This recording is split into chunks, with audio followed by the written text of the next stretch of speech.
Hello मेरे प्यारे दोस्तों, कैसे हो आप सब। आई होप सब अच्छे होंगे। तो गाइस, मेरा नाम है राज, मैं हूँ इंडिया का रहने वाला। अगर स्टेट की बात करूँ, उत्तराखंड उधम सिंह नगर का रहने वाला हूँ। तो गाइस, मेरे जितने भी नए सब्सक्राइबर आते हैं, सबसे पहले उनका जो क्वेश्चन होता है यही होता है कि भैया आप कहाँ से हो, कहाँ के रहने वाले हो, इंडिया में कहाँ पर रहते हो, सिंगापुर में आपको कितना टाइम हो गया, आप जब सिंगापुर में गए थे आपका कितना बजट लगा था, और आप कौन सा कोर्स लेके गए थे। तो कई सारे क्वेश्चन है जो आज इस वीडियो में मैं आपको क्लियर करने वाला हूँ। और कुछ आपके भी क्वेश्चन है जो आप मुझसे कमेंट में या फिर आप मुझे व्हाट्सअप करके जो भी क्वेश्चन पूछते हो, उन सब का भी मुझे आज आपको जवाब देना है। तो गाइस, काफ़ी समय से मुझे भी टाइम नहीं मिल पा रहा था, तो काफ़ी ज़्यादा हो चुका है, तो मैंने सोचा कि आज ये सब चीज़ें आपको मैं क्लियर कर ही देता हूँ। तो गाइस, जितने भी भाई हैं, सबसे पहले आपसे हाथ जोड़ के विनती है कि आप एनी टाइम मुझे फ़ोन ना किया करो। आप मुझे एक छोटा सा कमेंट कर दिया करो और मैं आपको रिप्लाई कर दूंगा।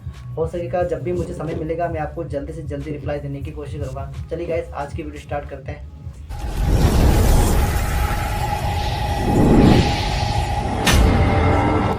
गाइस, अगर मैं अपने बारे में बात करूं कि जो मेरे स्टडी का वीज़ा है इसका कितना प्रोसेस रहा और कितना बजट लगा मैं मुझे यहाँ तक आने में, और सबसे पहली मेरी जॉब यहाँ पे कौन सी थी और मैं यहाँ पे कौन सा कोर्स लेके आया हूँ। तो गाइस, अगर इस बारे में हम डिस्कस करेंगे तो ये वीडियो बहुत ज़्यादा लंबी हो जाएगी। इसलिए सबसे पहले जो आपके क्वेश्चन है हम उन क्वेश्चन को निपटा लेते हैं और फिर जाके इन सब चीज़ों के बारे में हम डिस्कस करेंगे। तो गाइस, इस टॉपिक में सबसे बाद में डिस्कस करने वाला हूँ। तो सबसे पहले आपके जो क्वेश्चन है उनके बारे में बात कर लेते हैं। तो गाइस, एक भाई ने क्वेश्चन किया था कि कितनी एज तक के वीज़े जल्दी आउट हो जाते हैं। लगभग जैसे कि किसी भी भाई की एज 20 साल से लेके 22 या 25 साल के बीच में है। तो गाइस, मान लीजिए उनका जो वीज़ा का प्रोसेस है 25 से 1.5 महीने के बीच में हो जाता है। और इतना ही आपके एजेंट भी, जो आप किसी से फाइल अगर प्रोसेस करवाते हो, इतना ही समय लगता है, इससे ज़्यादा नहीं लगता है। और जिसकी एज 28 से लेके 31 या 32 साल के बीच में होती है तो इनको थोड़ा सा समय लग जाता है। तो क्योंकि इनकी एज में काफ़ी डिफरेंट हो जाता है और इनकी स्टडी में भी काफ़ी गैप हो जाता है, तो इसलिए इनका प्रोसेस बहुत ही लेट होता है और वीज़ा आने के चांसेस बहुत कम होते हैं। 28, 29, 30 तक के फिर भी वीज़ा बहुत ही लगभग 2 महीने तक आ ही जाते हैं। और जिसकी एज 30 से लेके 35 साल के बीच में होती है, उनके अधिकतर रिफ्यूज़ल ही आते हैं या तो उनकी प्रोसेस ही नहीं हो पाती। तो गाइस, मैं तो यही कहना चाहूँगा कि जिस भी भाई की एज 31 से लेके 35 साल के बीच में है, तो आप किसी भी कंट्री का वर्क परमिट अप्लाई कीजिए। स्टडी डालने का आपको कोई फ़ायदा नहीं, क्योंकि आपके ऊपर एक फैमिली की रिस्पॉन्सिबिलिटी है और आपके ऊपर काफ़ी सारी जिम्मेदारी हैं। आप स्टडी पे आओगे, क्योंकि स्टडी पे थोड़ा सा जम ना, क्योंकि यहाँ पे आना फिर कहीं ना कहीं लोगों को यही होता है, जो अपने भाई आते हैं तो उनको ये होता है कि वहाँ पे स्टडी के साथ साथ वो पार्ट टाइम करेंगे, पार्ट टाइम में अपना भी खर्च निकालेंगे और घर के लिए भी थोड़ी अपनी सेविंग कर लेंगे। तो गाइस, आप खुद एक जिम्मेदार हो, आप यहाँ पे स्टडी करोगे, फिर एक काम ढूंढोगे, थोड़ा सा सेटल होने में टाइम लग जाता है। एकदम से आते ही किसी को एकदम से बिल्कुल काम नहीं मिल जाता। तो जिनके एजेंट ने जिनको भेजा है, काफ़ी सारे लोगों की तो रिस्पॉन्सिबिलिटी होती है कि जिस भाई की उन्होंने फ़ाइल प्रोसेसिंग की है उनको वो जॉब भी ऑफ़र करते हैं।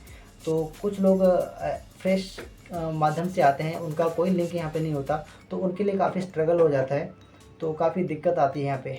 तो अगर आपके पास ऐसा कोई स्कोप है, जो आपके जानने वाले हैं, वो आपको जॉब भी ऑफ़र कर रहे हैं और आपकी फ़ाइल भी प्रोसेस करवा रहे हैं, तो आप एक बार रिस्क ले सकते हैं। लेकिन 30 से ज़्यादा आपका वीज़ा आना थोड़ा मुश्किल है।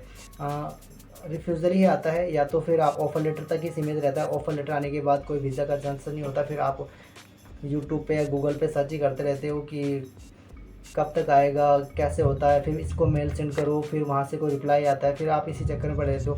उसके बाद फिर आप कोई भी दूसरे कॉलेज में भी डालोगे, लगभग आपको 3 महीने का तो ब्रेक चाहिए।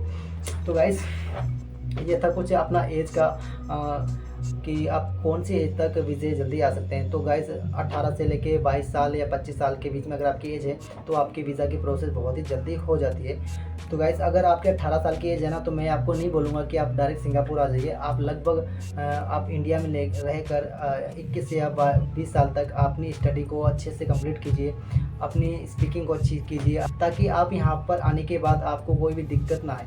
तो कहीं भी आप जाओगे तो आपकी स्टडी ही काम में आने वाली है। तो सबसे पहले आप 2 साल या 3 साल 18 साल हो जाने के बाद अपनी अच्छे से स्टडी कीजिए, फिर जाके किसी फ़ॉरेन कंट्री के लिए अपनी फ़ाइल अप्लाई कीजिए, या तो वर्क परमिट या तो फिर स्टडी वीज़ा। तो गाइस मेरा तो यही कहना है। और गाइस काफ़ी सारे भाई क्या करते हैं, ऑनलाइन प्रोसेस करते हैं, जैसे कि आप यूट्यूब पे किसी की वीडियो देखते हो, जैसे मेरी देख रहे हो, या फिर किसी और भाई की वीडियो आप देखते हो, किसी से आप अननोन से फ़ाइल प्रोसेस करवाते हो, फिर वो आपसे थोड़े बहुत पैसे लेके आपसे आपकी फ़ाइल प्रोसेस करवा देता है, फिर उसके बाद वो आपको कुछ दिनों बाद वीज़ा भी दे देता है। फिर आपके मन में डाउट होने लगता है, फिर आप 36 जगह से ट्राई करवाते हो कि भैया ये मेरा वीज़ा सही है, आप चेक कर दो, जल्दी बता दो। फिर आप उनको कॉल करोगे, भैया ये वीज़ा तो वो कह रहे हैं नकली है, फिर ये आपने मेरे साथ फ्रॉड किया। तो गाइस सबसे पहली बात तो ये, अगर आप किसी पर ट्रस्ट करके किसी से फ़ाइल प्रोसेस करवाते हो तो उस ट्रस्ट को बनाए रखा कीजिए।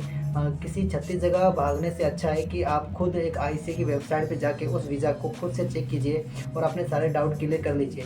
और अगर उन्होंने आपको सोलर आईडी दे दी है, स्टूडेंट्स पास नंबर दे दिया है, तो आपको इधर उधर भागने की ज़रूरत नहीं है। मैं आपको अगले वीडियो में सारा ओपन करके दिखा दूँगा कि आपको ये कैसे चेक किया जाता है। अगर आपको वो सोलर आईडी दे देते हैं तब ही आप चेक कर पाओगे, बिना सोलर आईडी का आप चेक नहीं कर पाओगे, आप जितना भी जोर लगा दीजिए, ठीक है। अगर वो 18 अंकों का होता है अपना सोलर आईडी, और अगर आपको वो पूरा नंबर नहीं देते हैं तो आपका चेक नहीं हो पाएगा। तो आपको पूरा अपना प्रोसेस का वो ले लेना है ब्यौरा, और फिर आपको आप आईसीए की वेबसाइट पे जाके उसमें अपना प्राइवेट कॉलेज चूज़ करके उसमें अपना इन्फॉर्मेशन, नाम, डेट ऑफ बर्थ और अपना जो अपना सोलर आईडी होती है जिसको हम स्टूडेंट्स पास नंबर बोलते हैं, वो सबमिट करके आप अपना पूरा चिट्ठा निकाल सकते हो कि आपकी फ़ाइल प्रोसेसिंग कैसे की गई थी। और जिसका वीज़ा नहीं आ रहा है, आप स्टेटस भी चेक कर सकते हैं कि मेरा प्रोसेस किस लिए रोका गया है, क्या प्रॉब्लम है, मेरे डॉक्यूमेंट्स में क्या दिक्कत आ रही है, आप ये चीज़ें भी उसमें देख सकते हैं। तो ऐसा कुछ मैटर नहीं है। तो आप इधर उधर भागने से सबसे पहले अगर आपने फ़ाइल प्रोसेस करा रखी है, आपका स्टेटस चेक करना है, आप स्टेटस भी वहाँ से चेक कर सकते हैं। तो गाइस ये थी कुछ महत्वपूर्ण जानकारी। अगले वीडियो में कुछ ऐसी महत्वपूर्ण जानकारियों के बारे में हम बात करें। तो गाइस अगर आप हमारे चैनल पर पहली बार आए हैं तो हमारे चैनल को सब्सक्राइब कर लीजिए और बेल आइकन प्रेस करना ना भूलिए, ताकि आपके पास ऐसी महत्वपूर्ण जानकारी पहुँचते रहें। तो गाइस अगर मैं अपने बारे में बताऊँ तो मेरी फ़ाइल में कितना टाइम लगा था गाइस, पूछो मत, बहुत ही ज़्यादा टाइम लग गया था मेरी फ़ाइल की प्रोसेस में। लगभग मेरे फ़ाइल की प्रोसेस में 6 महीने का टाइम लग गया था, और मुझे कितना बजट दे के यहाँ पे आना पड़ा, तो लगभग 4 लाख से भी ऊपर दे के मैं यहाँ तक पहुँचा हूँ। तो ऐसा नहीं है। तो गाइस अगर मैं आपकी फ़ाइल प्रोसेस लगवाता हूँ, किसी भाई से मैंने अभी फ़ाइल प्रोसेस करवाई है किसी की, तो लगभग मैंने उनसे 2.5 लाख रुपए का कुछ अमाउंट की बात की थी, और लगभग 6,700-800 रुपये उनके फ़ाइल प्रोसेस के दिए हैं, लगभग $108 के रूप में। गाइस अगर मैं अपने बारे में बताऊं तो मेरी जो स्टडी का वीज़ा का जो प्रोसेस है कितने समय का है, तो गाइस आपकी जानकारी लिए बता दूं, जो मेरा प्रोसेस है लगभग 4 से 5 महीने का रहा है। क्योंकि मेरी जो स्टडी जब पहले डाली गई थी वो थी किंगस्टन कॉलेज से, तो कुछ उसमें से ऑफ़र लेटर तो आया, किसी कारण से वीज़ा नहीं आ पाया, तो इसलिए मेरा कॉलेज चेंज करके BITC से डाला गया। तो वहाँ से जो मुझे कोर्स मिला था और diploma retail supply chain management का मिला, जो कि आज की डेट में ख़त्म हो चुका है। लगभग OJT मेरी लग चुकी है और फरवरी से मुझे OJT अपनी ज्वाइन करनी है। तो गाइस आपको भी थोड़ा पेशेंस रखना है, आपका भी अगर वीज़ा रुका हुआ है तो आ जाएगा, लेकिन थोड़ी आपको इंक्वायरी करने की ज़रूरत है। अगर आपका नहीं आ रहा है कि आपका क्यों नहीं आ रहा है, तो आपके जो एजेंट हैं उनसे आप पूछताछ कीजिए, उनसे बातचीत कीजिए कि आपका कहाँ पे कोई प्रॉब्लम हो रहा है। अगर आपको जानना है, खुद से चेक करना है, तो गाइस अगली वीडियो में मैं आपको पूरा प्रोसेस खोल के बता दूंगा कि आप अपने सोलर आईडी से कैसे अपना वीज़ा चेक कर सकते हैं, ठीक है, स्टेटस चेक कर सकते हैं। तो गाइस आप अपने एजेंट से बात कीजिए अगर जिनका वीज़ा नहीं आ रहा है कि क्या कारण है उनका।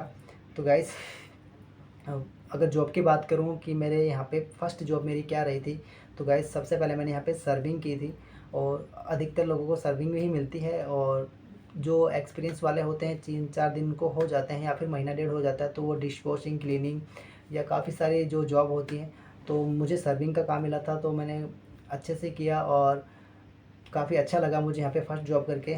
तो लगभग जो सैलरी की बात करूँ, जो मुझे कितनी सैलरी मिली थी, लगभग अपना जो सैलरी का पैकेज बन जाता है, अगर ठीक ठाक काम भी मिल जाता है पार्ट टाइम पे, तो आप लगभग 1200 से लेके $1300 अपने स्टडी पर पार्ट टाइम जॉब करके अर्न कर सकते हो। लगभग सेविंग की बात करूँ तो सेविंग आप 700 से लेके 800 तक की सेविंग कर सकते हो। ये मेरा जो मेरा एक्सपीरियंस है वो है, मैं आपको बता रहा हूँ, जो फर्स्ट मंथ की मैं आपको बता रहा हूँ, ठीक है। आप इससे भी ज़्यादा कर सकते हो। तो गाइस मिलते हैं आपको एक अगले वीडियो में, तब तक के लिए जय हिंद, जय भारत।